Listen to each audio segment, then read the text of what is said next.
Monday Night Football, the New York Giants are on the road in Pittsburgh to take on the Steelers. My best bets are on the way. This is the final game of Week 8. Let's dominate tonight and win all of our bets. What do you say? My name is Austin from Calling Our Shot. If you are new, do me a favor, go down below, like and subscribe. I appreciate it. As always, we start the video recapping how we did on Sunday. And really, we just got to watch football for free because it was kind of a break-even day, 6-5 plus 0.04 units. We cashed day one of the ladder challenge, and then we lost on Sunday Night Football, which I'm recording right after that. Jordan Mason gets injured. Nothing we can do about that. We'll probably have one for this game later on, posted on Monday. But our winners, you see them all on the screen. Some losers, Demario Douglas receptions. Drake May gets injured. Really hated that one. And then J.K. Dobbins, two of our bigger plays. He got 17 carries, 57 yards. I think just never really broke off anything more than like a 10-yarder. So either way, whatever, 6-5 days. Some bright spots. Our anytime touchdown parlay, once again, the fellows all came through. Jamar Chase, J.K. Dobbins, and Kareem Hunt. Another plus 476 touchdown parlay. We love that. I posted another one on Twitter, which was plus 39.59 odds on Twitter. So if you tapped into that one on Twitter, I certainly hope you did and you made some money there. But I'll have plenty more long shot parlays for week 9 coming up this next week. But let's dive into the picks today. Like I said, I got a prop, then I have a game pick, and like I said, I'll probably have a ladder challenge for this game or a combination of this and the NBA, or maybe one for each sport. I don't know. I feel like I'm pissed off at Jordan Mason, man. Either way, let's dive into the picks today. The first one will begin. I do actually want to mention, I'm going to talk about this and be annoying for the next few days because I want you guys to take advantage of the sleeper offer. I've mentioned it many times, but if this is your first time hearing about it, if you sign up using code COS, not only will you get a free square, so get one guy to get 1 yard. I don't think sleepers told me who it is, but they always give new users a free square. But the reason I've been promoting them a lot is right now they're doing a 200% deposit match. So it's up to $100. So the most you can deposit is $100 for them to match 200%. That's an extra $200 for you guys to put on some entries and go for some long shots and things like that. So look, I'm telling you guys, use code COS. It helps support me. If you use that, you also get that free square and that 200% deposit match offer. All the details are down below. First pick of the day. Let's dive in. Malik Neighbors of the New York Giants over 65.5 receiving yards, minus 110 on Bet365. Now, I'd play this at 69.5. I was going to take his receptions line, but that's at 6.5. I don't like taking a ton of guys for 7 receptions, although I do think he can get that realistically tonight. Neighbors obviously missed a few games with his concussion, but he did return last week. Obviously, you're not expecting big things from him in a first game back, and Daniel Jones didn't really look good. They put up a big 3 points against the Eagles. But this season, we've seen Neighbors. He's been an absolute stud in his rookie season. He's at 66, 127, 78, 115, and then last week, 41 receiving yards. So it has gone over in 4 or 5. That first game, barely over if your line does move. If you look at the targets, they're plentiful. 7, 18, 12, 15, and 8 targets. Last week, 8 targets, only 4 receptions. So him and Daniel Jones didn't connect on anything really too deep. I don't remember what his longest catch was. I don't think it was more than like 15 yards. We know he has the big playability. Daniel Jones, if he sees him in one-on-one coverage, he's going to give him some looks, and hopefully we get a couple opportunities tonight. But I like this matchup for him. If you look at the Steelers' defense, they've been really good at stopping the run. In fact, this season, the Steelers' 3rd fewest rushing yards allowed per game, 3rd lowest rushing yards per attempt to running backs. I don't really know who's going to get the bulk of the carries for the Giants.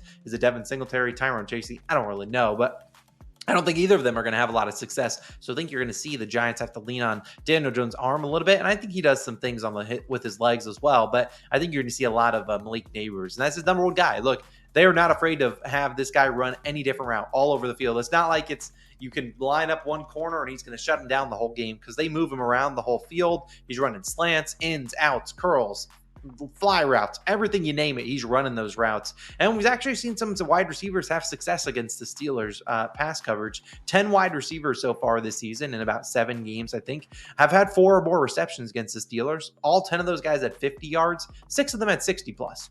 So that's not bad. I mean, if he gets I'm pretty confident he gets 4 receptions, if I'm being honest. The guy has a receptions line at 6.5.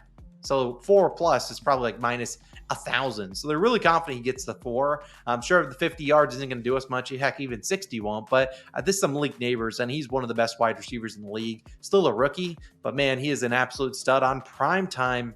I'd be remiss if he doesn't at least try to show up a little bit here. And also the Giants are underdogs here. So could we see them leaning a little bit, maybe having to throw it a little bit more in the second half? Potentially. This is just a guy they target like nonstop. He's like they target CeeDee Lamb. It's just, hey, we're going to throw it to you even if you're not open. You're getting the ball. That's basically how they do it with Malik Neighbors. So I like him a lot. I like his over 65.5 receiving yards. It's my favorite play of the day. It's a 1-unit play, my favorite prop in this game.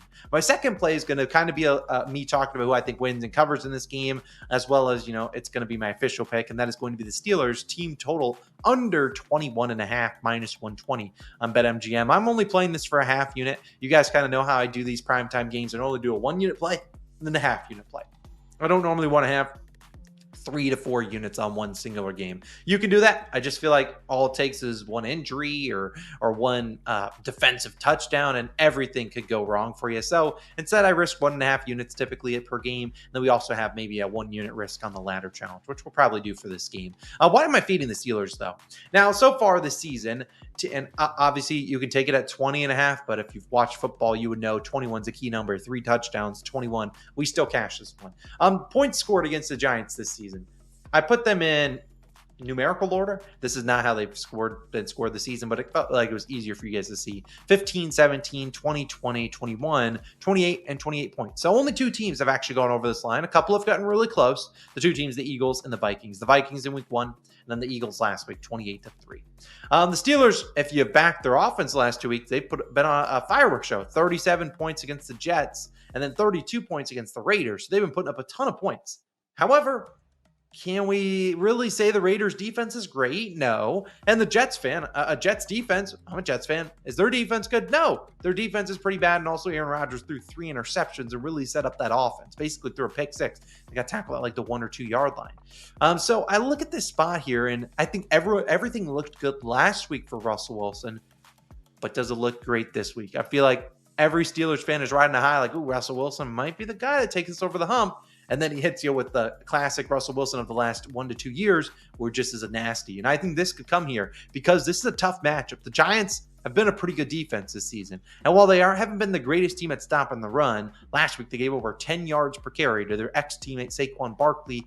I imagine that rush defense will be locked in, stop the Steelers' rushing attack, and I think they'll force Russell Wilson to throw. And that's exactly where the Giants wanted to be because the Giants lead the league in sacks, 31 sacks. So if we can get some sacks, put the Steelers behind the distance, hey, pretty good. They get them to 3rd and long. Awesome. The Giants also allow the second lowest average depth of target. Looking at these things and looking at their pressure rate and their hurry rate, you'd actually see their pressure and hurry rate aren't too high, and the blitz rate is about in the middle of the pack. So how the heck are they doing so well? I think it's mostly their coverage. Their coverage has actually been really, really solid. So they're leading to a lot of dump offs. And sometimes you're just getting some coverage sacks where no one's open.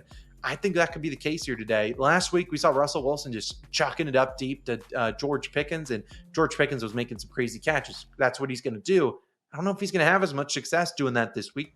And I could see the Giants kind of getting to Russell Wilson and getting him down on the ground. I think we'll see some 3rd and longs, and they'll probably not be too aggressive there. And so I really like this team total under. Just a half unit play.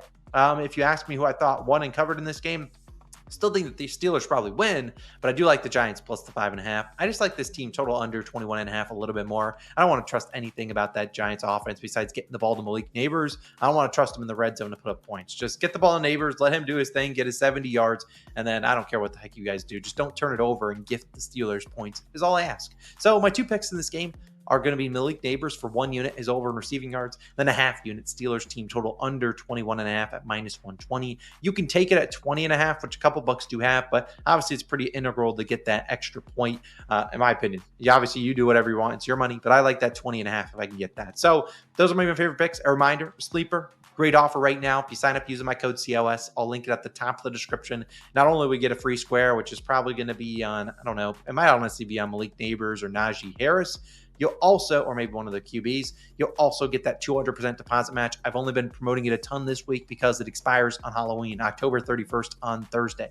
So, hey, take advantage of it. I know a lot of you guys already have. That's awesome. I'd love to see it. Appreciate it. But use code COS or the link at the top of the description. Good luck on your picks. Good luck, Malik Neighbors. And Steelers kick a bunch of field goals and win like that. Let's have a day, and I'll see you guys in the next one. I'll also probably have a day 1 ladder challenge posted for Monday, man. Still agonizing that Jordan Mason hurt us.